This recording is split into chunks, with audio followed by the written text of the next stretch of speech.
لا تنسوا الاعجاب بالفيديو والاشتراك في القناة تشجيعا لنا لنستمر بنشر المزيد ان شاء الله. السلام عليكم خوتي خياتي، ان شاء الله تكونوا بخير وعلى خير. نعاود نرجع لكم فيديو جديد. ظهور نتائج المسابقة، يعني مسابقة مشرف التربية ومستشار التوجيه، مقتصد نائب مقتصد ملحق بالمخابر وملحق رئيسي بالمخبر.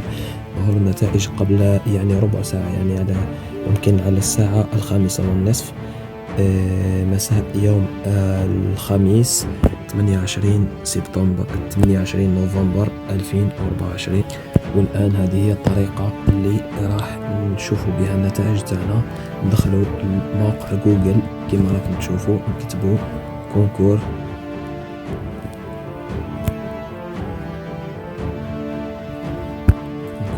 دوت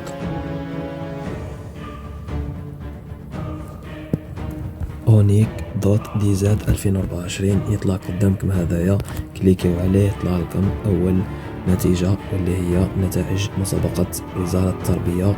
كما راكم تشوفوا ندخلوا لهذا الموقع، تطلع قدامنا هذه الواجهة. نروحوا الدخول الى منصة الرابط. فوالا طلع قدامنا كما راكم تشوفوا.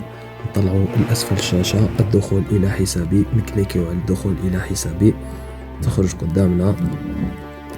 قدامنا هذه الواجهة، اسم المستخدم وكلمة السر. أنا قمت بتسجيل عدة يعني أشخاص في الحساب تاعهم اللي هنا عندي راه اون ريجيستري. دوك نجربوا ندخلوا لشخص من هاد الأشخاص.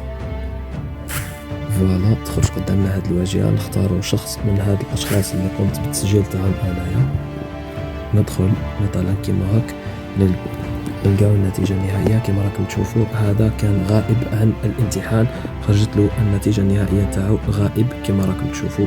شوفوا يعني عينة واحدة أخرى من اللي قمت بالتسجيل تاعهم. فوالا هذه عينة واحدة أخرى، هذه بنت قمت يعني بتسجيلها أنا. النتيجة تاعها كانت مقصى، وتوجد بنت ثالثة دوك نوروكم النتيجة النهائية تاعها واللي هي تحصلت على نتيجة مقبولة أو ناجحة. هذه البنت الثالثة واللي هي تحصلت على نتيجة ناجح يعني، وتقوم تحميل الاستدعاء يعني الاختبار الشفهي بالضغط على تحميل استدعاء الاختبار الشفهي كما ترون، وتحمل الاستدعاء. يعني خوتي خياتي نطلب منكم إذا كان حبيتوا كل جديد فيما يخص المواقع يعني وتسجيلات ولكونكور، دعموا القناة، اشتركوا في القناة، فعلوا جرس الإشعارات، وخلونا تعليق فيما يخص استفساراتكم يعني باش نجاوبكم في فيديوهات أخرى إن شاء الله. وهذه القناة تاعنا جديدة خاصة بالتوظيف، يعني تابعة يعني بمصادر موثوقة من الوزارة ووزارة التربية ووزارة التعليم العالي، وكل التوظيفات إن شاء الله. أي جديد عن التوظيف تلقاه في القناة تاعنا، فقط فعلوا جرس الإشعارات يعني، واشترك في القناة ولا تبخل بالإعجاب. وشكرا، ربي يوفق الجميع. السلام عليكم، لا تنسوا الاعجاب بالفيديو والاشتراك في القناة تشجيعا لنا لنستمر بنشر المزيد ان شاء الله.